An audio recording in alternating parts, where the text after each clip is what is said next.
ሰላም ጤና ይስጥልኝ የተከበራችሁና የተወደዳችሁ በመላው ዓለም የምትገኙ የኢትዮጵያ ላይቭ ኒውስ ቤተሰቦች እንደምን ቆያችሁን? አሁን ለሰዓቱ መደመጥ ያለባቸውንና ትኩረት የሚሹ በርከት ያሉ መረጃዎችን ይዘን ቀርበናል። በቅድሚያም አበይት ጉዳዮችን እናስደምጣችሁ።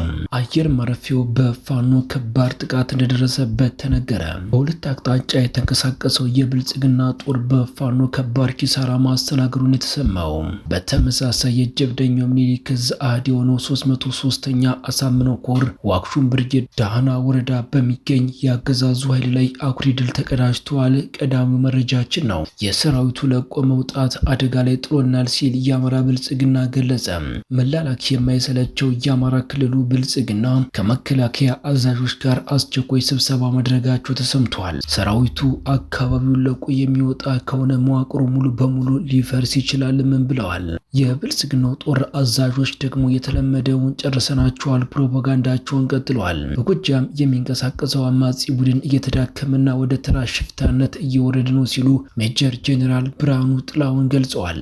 ጄኔራሉ ይህን ይበሉ እንጂ በጎጃም የፋኖ ኃይሎች በርካታ ከተሞችን እየተቆጣጠሩና በአገዛዙ ላይ ከፍተኛ ኪሳራ እያደረሱ ይገኛሉ። ሌላኛው መረጃችን ነው። በራያ አላማጣ ከተማና አካባቢው ከባድ ውጥረት መፈጠሩ ተሰምቷል። የዋት ኃይሎች ወታደራዊ እንቅስቃሴዎችን እያደረጉ ይገኛሉ። ከባባድ መሳሪያዎችን በአካባቢው እየተንቀሳቀሱ እንደሚገኙ ነው የመረጃ ምንጮች የገለጹት። እስከ መጨረሻው ድረስ አብራችሁን ከቆያችሁ ወደ እናንተ ይደርሳል። አሁን በቀጥታ ወደ ዝርዝር መረጃዎቹ እናልፋለን። የሰራዊቱ ለቆ መውጣት አደጋ ጥሎናል ሲል የአማራ ክልል ብልጽግና አስታወቀ። በምስራቅ አማራ በሰሜን ደቡብና ምዕራብ ወሎ ቀጠናዎች የሚገኘው የአገዛዙ ሰራዊት ከካምፖቹና ከግዳጅ ቀጠናዎች ለቆ መውጣቱን ተከትሎ የአማራ ክልል የብልጽግና ፓርቲ አመራሮች ከመከላከያ አዛዦች ጋር አስቸኳይ ስብሰባ ማድረጋቸው ተገልጿል። ከአካባቢው የወጡ አዳዲስ የግንባር መረጃዎች እንደሚያመላክቱት ሰራዊቱ በተለያዩ ወረዳዎችና ከተሞች ይዘዋቸው የነበሩትን ወታደራዊ ምሽጎች በመልቀቅ ላይ ይገኛል። የአገዛዙ ሰራዊት በተለይም እንደ ፀሐይ መውጫ፣ ተረፌ፣ ደብረ ዘይት፣ ኮሬብና ማሻ የመሳሰሉ ስትራቴጂካዊ ቦታዎችን ለቆ መንቀሳቀሱ ተሰምቷል። ይህን ተከትሎም የአካባቢው የብልጽግና ባለስልጣናት ከፍተኛ ስጋትና ጭንቀት ውስጥ በመግባታቸው ለክልሉ ከፍተኛ አመራሮች አቤቱታ አቅርበዋል። ሰራዊቱ አካባቢውን ለቆ የሚወጣ ከሆነ የቀረው የአድማ ብተናና ፖሊስና እንዲሁም ሚኒሻ አቅም ስለሚያንስ መዋቅሩ ሙሉ በሙሉ ሊፈርስ ይችላል የሚል ስጋት አድሮባቸዋል። ሰራዊቱ በሚወጣበት ወቅት የቀሩት የሚኒሻና የፖሊስ አባላት መሳሪያቸውን ይዘው ወደ ፋኖ ታጣቂዎች ሊቀላቀሉ ይችላሉ የሚል ስጋት በመኖሩ አመራሮቹ ኃላፊነታችንንና ስልጣናችንን ተረከቡን እስከ ማለት የሚደርስ ተማጽኖ ማቅረባቸው ተገልጿል። በሰሜን ወሎ መቄት አካባቢ የነበረው ሰራዊት እቃውን ጠቅልሎ ወደ ራያ ግንባር ሊንቀሳቀስ ሲል የክልሉ ከፍተኛ ባለስልጣን አቶ ፍስሐ ደሳለኝ ከአካባቢው አመራሮች ጋር ከተወያየ በኋላ ከመከላከያ አዛዦች ጋርም በመነጋገር ቀሪው ሰራዊት ባለበት እንዲቆይ ለማድረግ ጥረት ማድረጋቸውም ተጠቅሷል። በሌላ በኩል ከብልጽግና አመራሮች ለቀረበው ተማጽኖ የመከላከያ አዛዦቹ የሰጡት ምላሽ አነጋጋሪ ሆኗል።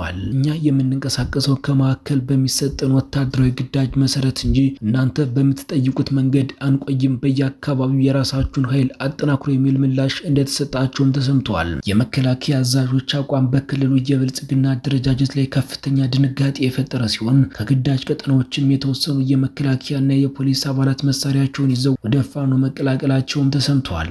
በሌላ በኩል ከላሊበላ ከተማ ሹምሻ ላሊበላ አየር ማረፊያ በሁለት አቅጣጫ የተንቀሳቀሰው የብልጽግና ጦር ከባድ ኪሳራ እንዳስተናገደ ተሰምቷል። ሐምሌ 21 ቀን 2018 መነሻውን ከላሊበላ ከተማና ሹምሻ ዓለም አቀፍ አየር ማረፊያ አድርጎ ወደ ላሊበላ ከተማና ቡግና ወረዳ አይና ከተማ ሲንቀሳቀስ የነበረው የብልጽግናውን በራስ ጠባቂ ጦር በተለምዶ 06 ቀበሌ ሶርባ ተብሎ ከሚጠራው ቦታ ላይ በአፋብን ወሎ ቤተ አማራ ምኒልክ ዕዝ 303ኛ አሳምነው ኮር አካል በሆነው 30ኛ ማረጉ ተማረ ክፍለ ጦር በተውጣጡ ፋኖች በደፈጣ ጥቃት መመታቱን የተሰማው። በዚህ የታቀደና የተናበበ የደፈጣ ጥቃት 17 ውስጥ ከወዲያኛው ሲሸኙ ከያ በላይ ቁስለኛውን በማንጠባጠብ በሞርታርና አየር መቃወሚያ ሽፋን ተሰጥቶት የቀረው ኃይል እግሬ አውጪ ብሎ ወደ መጣበት ፈርጧል ሲል የ303ኛ አሳምነው ኮር ህዝብ ግንኙነት መምሪያ መረጃውን አድርሶናል። በተመሳሳይም የጀብደኛው ምኒልክ ዕዝ አህድ የሆነው 303ኛ አሳምነው ኮር 19ኛ ክፍለ ጦር ዋክሹም ብርጌድ ዳህና ወረዳ በሚገኝ የአገዛዙ ኃይል ላይ አኩሪ ድል መቀዳጀቱን አስታውቋል። የአማራ ፋኖ ብሔራዊ ንቅናቄ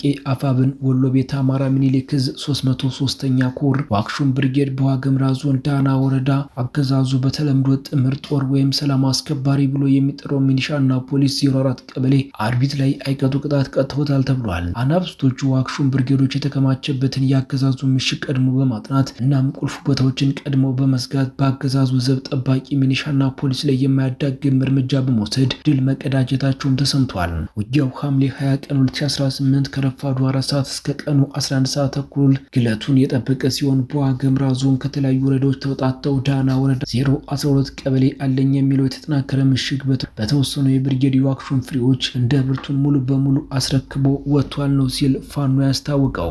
የብልጽግናው ጦር አዛዦች ደግሞ የተለመደውን ጨርሰናቸዋል ፕሮፓጋንዳቸውን ቀጥለዋል። በጎጃም የሚንቀሳቀሰው አማጺ ቡድን እየተዳከመና ወደ ተራ ሽፍትነት እየወረደ ነው ሲሉ ሜጀር ጀነራል ብርሃኑ ጥላሁን ገልጸዋል። ሜጀር ጀነራሉ በሰጡት መግለጫ ሰራዊቱ በወሰዱ የተቀናጀ እርምጃ የአካባቢውን ሰላም የሚያናጉ ቡድኖች የመዋጋት አቅማቸው መዳከሙንና አሁን ላይ ወደ ተራ የሽፍትነት ተግባር ተሸጋግረዋል ሲሉ የተለመደውን ፕሮፓጋንዳቸውን አሰምተዋል። ሆኖም ከመሬት የሚወጡ መረጃዎች እንደሚጠቁሙት አገዛዙ ጽንፈኛ ወይም ሽፍታ ሲል የሚጠራቸው የአማራ የቁርጥ ቀን ልጆች በተለያዩ የጎጃም አካባቢዎችና በርካታ ከተሞች ላይ የሚያደርጉትን እንቅስቃሴና ቁጥጥር አሁንም አጠናክሮ ቀጥለዋል። ይህ በሜጀር ጀነራል ብርሃኑ ጥላሁን የተሰጠው መግለጫ ከዚህ ቀደም በተለያዩ የአገዛዙ ሹማምንትና የጦር አዛዦች ሲሰጡ የነበሩ ተመሳሳይ ንግግሮች ዛሬም በጀነራሉ ተደግመዋል። መረጃዎቻችን ሲቀጥሉ በራያ አላማጣ ከተማ በሚገኙ ወጣቶች ላይ ከፍተኛ ድብደባ እየተፈጸመ ሲሆን በዛሬው ዕለት ብቻ 4 ወጣቶች ራሳቸውን ተፈንክተው ወደ ሆስፒታል ተወስደዋል። ጀነራል ዮሐንስ ወልደ ጊዮርጊስ ወይም ጆን መዲድ በጠሩት ስብሰባ ላይ አልተገኛችሁም በሚል አማራንን እያላችሁ ነው እዚህ የተቀመጣችሁት በሚል ምክንያት በርካታ ነዋሪዎች ወደ ወታደራዊ ካምፕ ተወስደው ታስረዋል። በተጨማሪም የህወሓት ታጣቂዎች በሌሊት ቤት ለቤት እየገቡ ሞባይል፣ ገንዘብና የንግድ እቃዎችን ዘርፈዋል። ነዋሪዎች የገጠማቸውን ስጋት በመሸሽ ካላማጣ ወደ ቆቦ ለማሸሽ ያደረጉት ጥረት አልተሳካም። ታጣቂዎቹ በዋጃና በጥሙጋ ባስቀመጧቸው ኬላዎች አማካኝነት ማንኛውም ሰው ካላማጣ ከተማ እንዳይወጣ ሙሉ በሙሉ እገዳ ጥለውበታል። በቀጠናው ያለው ወታደራዊ እንቅስቃሴ ወደ ከፍተኛ ደረጃም ተሸጋግሯል። ከትግራይ ክልል የተለያዩ የማሰልጠኛ ጣቢያዎች በርካታ ተጨማሪ የህወሓት ታጣቂዎች ስልጥነው ወጥተው ወደ ግንባር የገቡ ሲሆን አርሚ 4 እና አርሚ 43 የተባሉትን ክፍሎች እንዲቀላቀሉ ተደርጓል። የህወሓት ከፍተኛ ወታደራዊ አዛዥ ብርጋዴር ጄኔራል ዮሐንስ ወልደ ጊዮርጊስ በ14 ተሽከርካሪዎች ታጅበው በራያ ዋጃና ጥሙጋ አካባቢ ያሉ ወታደራዊ ካምፖችንና ምሽጎችን ጎብኝተዋል። የታጣቂዎቹ ዋና ዓላማ በራያ ቆቦ የሚገኘውን ጮቢበር የተባለውን ወታደራዊ ካምፕ ማጥቃት እንደሆነ ተገልጿል። ከደሩ አቅጣጫ ወደ ጮቢበር ተከታታይ የሞርተር ድብደባዎች የተፈጸሙ ሲሆን ከጮቢበር በኩልም ያጸፋ ምላሽ ተሰጥቷል።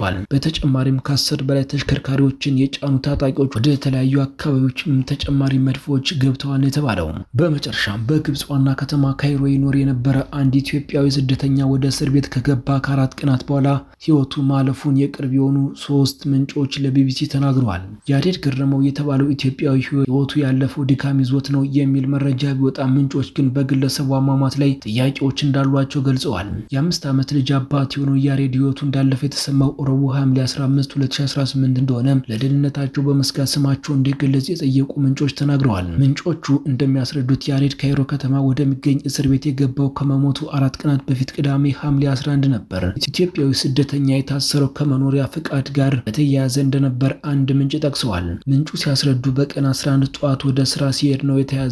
ከዚያ በኋላ ሰኞ ፍርድ ቤት አቀረቡት ብለዋል። ይህንን የመኖሪያ ፍቃድ አግኝቶ ከስር እንደሚለቀቅ ተገልጾ እንደነበርም ምንጮች ገልጸዋል።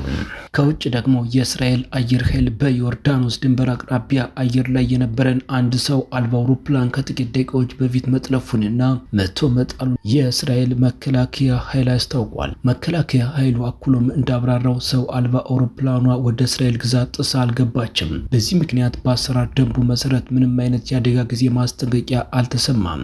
ይሁን እንጂ የድሮኗ መነሻ ከየት እንደሆነ እስካሁን በውል ያልታወቀ ሲሆን ክስተቱ አሁንም በምርመራ ላይ እንደሚገኝ የመከላከያ ኃይሉ አረጋግጧል። ይህ የተወደዳችሁና የተከበራችሁ በመላው ዓለም የምትገኙ የሚዲያችን ቤተሰቦች ለሰዓቱ ያዝናቸው መረጃዎች እነዚህን ይመስሉ ነበር። እናንተም እስከ ዝግጅታችን ፍጻሜ አብራችሁን ስለቆያችሁ ምስጋናችን ከልብ ነው። በሌላ አዳዲስና ወቅታዊ መረጃ እስከምንገናኝ በያላችሁበት ሁሉ ሰላምን ተመኘን።